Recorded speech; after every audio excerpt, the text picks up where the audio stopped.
Hey,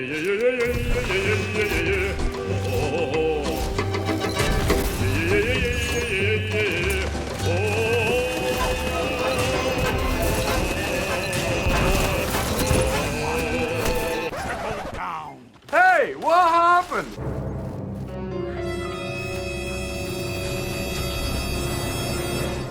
Gotcha, bitch! Nope.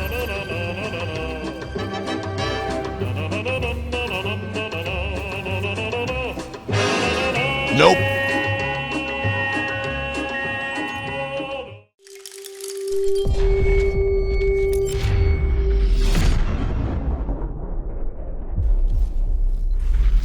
Hey, what is up guys? Welcome back to yet another Destiny 2 video, and today I am super excited to be reviewing the new Black Armory exotic fusion rifle called the Jotunn. Now if I'm saying it incorrectly, I apologize in advance. This weapon name is Nordic, and I obviously don't know how to speak that language or anything like that, so I'm not exactly sure, and I apologize if I'm saying it incorrectly. Now I'm just going to cut to the chase here guys and tell you that this is my favorite and the most fun exotic weapon that I've used to date in Destiny 2. I hopped on somebody's account and I simply just didn't want to get off because I was having so much fun and getting better with the weapon as the matches progressed. Now let's jump in here and take a look at the perks and the Intrinsic. So starting things off with the Intrinsic right here, we have Charge Shot. Hold to charge up a tracking shot that explodes and burns on impact. We have Volatile Launch as well as Liquid Coil, slower building charge times. We have Shield Disorient, which is energy match shield explosion.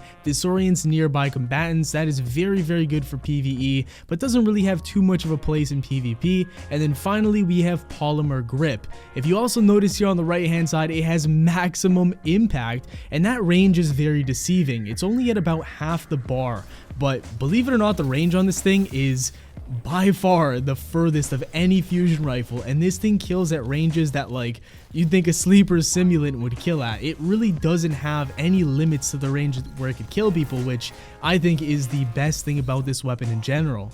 Before I go any further and talk about this weapon, let me just mention how you can actually acquire this thing, because I know there's going to be a lot of people in the comments of this video that are going to be quite frustrated if I don't mention it in this video. So basically it is very similar to the Lemonarch. You would get this weapon from grinding the new forge. Now I'm not 100% sure on that fact right there. I don't know if you can get it from one of the 3 previously unlocked forges, but I do know that for sure you do get it from grinding the brand new forge, and you do need to have a powerful weapon frame, and upon completion you do have a chance of actually acquiring this weapon as a random drop. So the exact same way as the Lemonarch, the only difference is that I believe for this one it has to be during the brand new forge, but don't quote me on that because I'm not entirely sure if it's not possible to get this weapon in the previous forges. But anyways guys, so let's talk a little bit more about this weapon and how it felt, because this was something that I felt super strongly about. Like, this was one of those exotics that I first picked it up and I was a little bit confused. I saw the potential, but I didn't really know how you can utilize this, what type of playstyle you would need. But it actually reminds me a lot of 2 things mixed together. Number 1, the weapon itself and the way it fires is very similar to the Skyburners Oath. It's got that Cabal feel, of course. It does shoot out those slugs, and they travel at about the pace of a grenade launcher shot.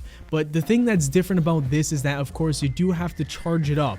The charge up time is pretty long, so the best thing that I can recommend for you guys is to actually charge it up when you're behind a wall or something like that, and really utilize your radar as much as possible. That's what I started doing towards the end of my gameplay session with this weapon, and I was just absolutely just tearing people apart. At one point I got so confident with this weapon and I started to learn everything about it that I just started pushing people super aggressively, as you're seeing in the background footage right here. That's how confident I felt with it. So what I would recommend is staring at your radar, and if you see somebody directly in front of you, take cover, start charging it up, and then release it as soon as you exit cover. You don't even need to like be locked onto somebody because it does have tracking, and the tracking is actually very strong. Another way that you can use this weapon is basically the way that you just saw on screen right there. You can pre-fire corners, corridors, tunnels, gateways, basically anything where people are strafing back and forth between.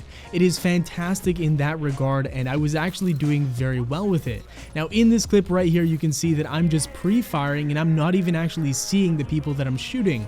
It's very good to use it this way because you actually have the advantage because you get to charge up the weapon when somebody can't see you, and you also get to release it in the general direction. Now once the enemy strafes back into the line of sight, the bullet or the pellet will already be traveling towards them, and then at the very end it'll just track onto them and then kill them. It is magnificent and it works wonders that way. So if you utilize those two things, pre-charging the weapon behind cover, and then finally, like I mentioned, pre-firing the weapon in a direction where you know somebody's going to strafe back into, you can be very lethal with this thing. And remember, if you're pre-firing the weapon and you think it's not worth it because you're wasting shots, you have to keep in mind that you can also do splash damage if it's near somebody. So if it doesn't kill them, it's really not the end of the world. You can get somebody else with the weapon, and then that can kill the other person who's already weak from the initial splash damage. So there's very many ways of using this weapon, and one way that I prefer using it is in the air.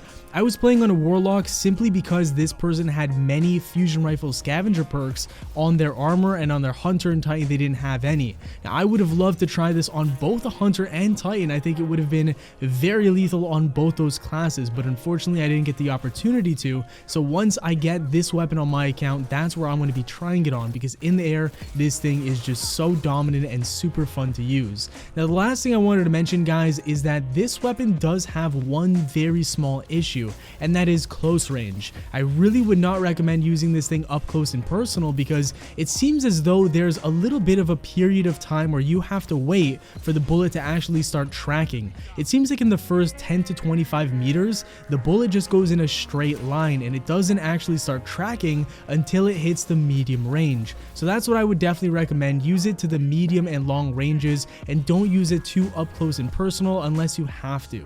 Overall, guys, I'm going to rate this weapon probably like a 9 out of 10, not because it's going to absolutely change Crucible and because it's going to be meta, simply because it is just so fun and it's lethal if you know how to use it. That's going to do it for the video though, guys. Thank you so much for watching. If you enjoyed, a like rating would be very much appreciated. Subscribe for more daily Destiny 2 content. Have yourselves a great day, and I'll see you all later. Peace.